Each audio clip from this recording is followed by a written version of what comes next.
Gotcha.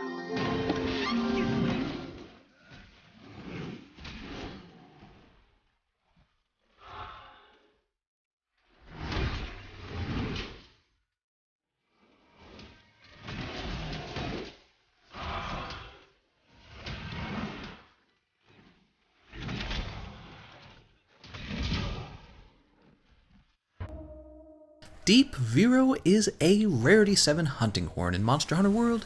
It's made out of the Deviljho parts because it's the new Deviljho horn. You will need a gem for the final upgrade. The weaker Rarity 6 version isn't bad either though, so don't be afraid to build that and give it a try. For the weapon model, we do get a unique design. It kind of looks like a Deviljho head, except this one was like, maybe he was a little slow in the head and he had an underbite, I'm not sure. A lot of people have been calling the Deviljho weapons and armor kind of ugly, but for me I think it looks fine. The giant spikes on the back of the horn actually look like they would hurt a lot, and that might explain why this horn is so good. Also, before we move on, I'm going to go ahead and play all 3 horn sounds, just because I'm sure you guys are curious about that. Also, it's really interesting, his mouth actually moves while you're doing the melody.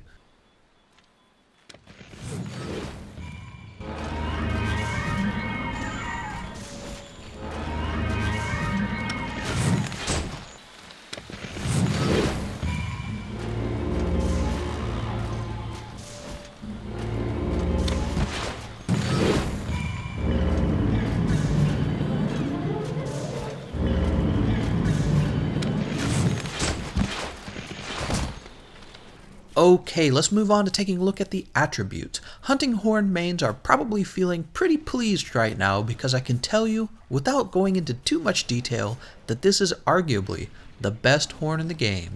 The Deviljho update also includes a change to hunting horns, so that now your self-improvement buff, the one that prevents deflected attacks, is also going to buff your attack value by a pretty substantial amount.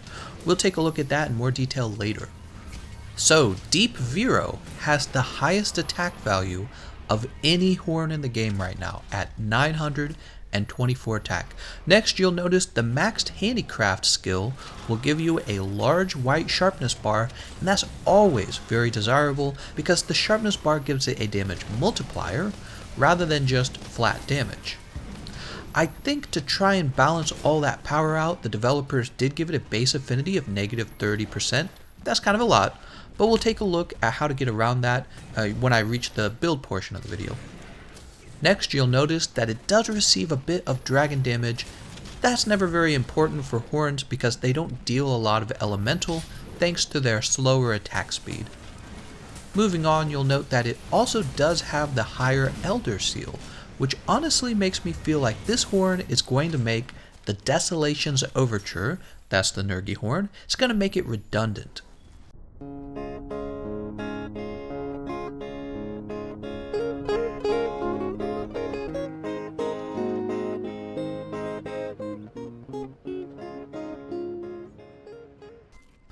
Besides the large negative affinity, another downside to this horn is that it has no decoration slots.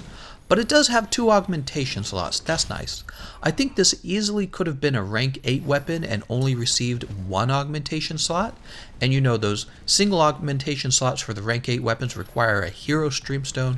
Those never drop. I mean they do, but it's really rare. But since this is a rank 7 weapon, it does get the 2 augmentation slots, and these can be filled much easier with warrior streamstones. Now what's really exciting about this horn isn't just its top attributes, but the fact that it was given the Fortissimo Gamma horn melodies. In fact, similar to the Nergi horn, those horns are now kind of redundant as well, because now Deviljho can provide their same buffs but with considerably better horn damage. So the buffs are Attack Up Large, which by the way is probably the best horn buff in the game. You also get Health Boost Large and Defense Up Large. Together those are always really strong. Finally, Wind Pressure Negated, which is kind of, in my opinion, pointless. It does not help against Kushala Daoda, but it will help against something like Paolumu, who shoots a weaker burst of air. Not really a big deal in my opinion. But those other buffs, Attack Up Large, Health Boost Large, and Defense Up Large, that is a terrific buff set because it applies to pretty much any situation at all. Okay, let's move on to talking about how to build for Deviljho. One of the reasons the 30% negative affinity isn't such a big deal is because right now you have weakness exploit and maximum might skills, and these are going to get rid of that negative affinity so that you don't have a chance of landing feeble hits. Next, you'll notice that I did bring handicraft onto the build. Also, I brought the affinity booster rather than the health booster, since even when both maximum might and weakness exploit trigger or land, you'll still have room for the affinity booster without losing efficiency. And that's just because Deep Vero starts with such a high amount of negative affinity, even after you've built against it, you still have room for the affinity booster. Besides those primary skills, you always have room for a few others. For example, I have the Nergigante Hunger, right? You'll notice I brought Affinity Slider just because the high negative affinity on this build just kind of provides room for that to be a little bit useful, right? It's really up to you. You know, there's a little bit of room, a little bit of squeaking around. I don't know if I would build Crit Boost because it's not necessarily true that you're going to be getting 100% affinity most of the time. So you could be building something like Peak Performance if you have those gems. I didn't have those gems. You could consider bringing attack up to rank 4. I didn't have 2 attack gems. Also, you have to think about what you're going to be doing with your augmentations. So your augmentations, you could just use those to try and cancel the affinity, right? The negative affinity. If you do that, then you might really consider bringing the Crit Boost skill onto your build. The other thing you might consider doing if you try to fix the affinity is drop the affinity booster and just go with the regular health booster, because that's always useful when you're playing with teammates. Obviously, if you only plan on soloing, you don't have to worry about health booster ever. So there's always kind of a combination of things you have to think about with what you want to do with the augmentation and what you want to do with the extra skill slots. What's nice at least is that you're able to build vitality if you want to bring your vitality up even further, or you can build for the miasma gems, which you're definitely going to be wanting to build those if you're going to fight Val-Hazak.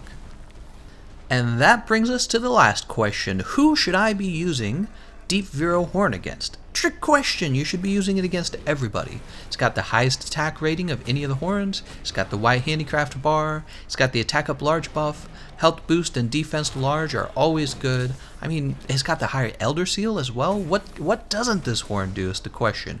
And that's why we're going to have to put this horn right into S tier. It is just the best horn in the game right now as far as I'm concerned.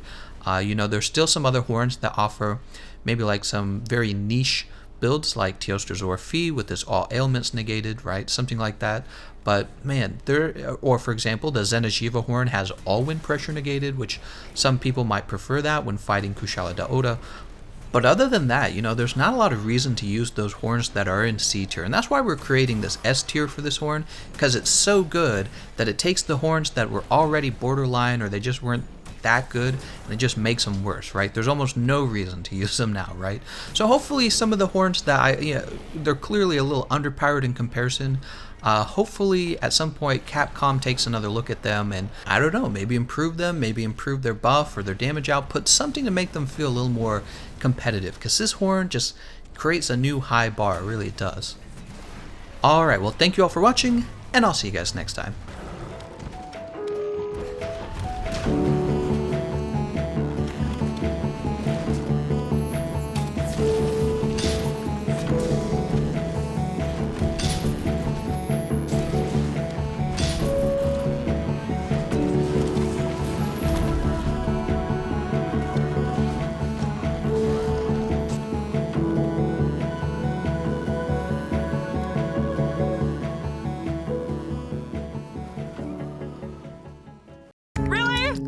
Oh my gosh, you guys!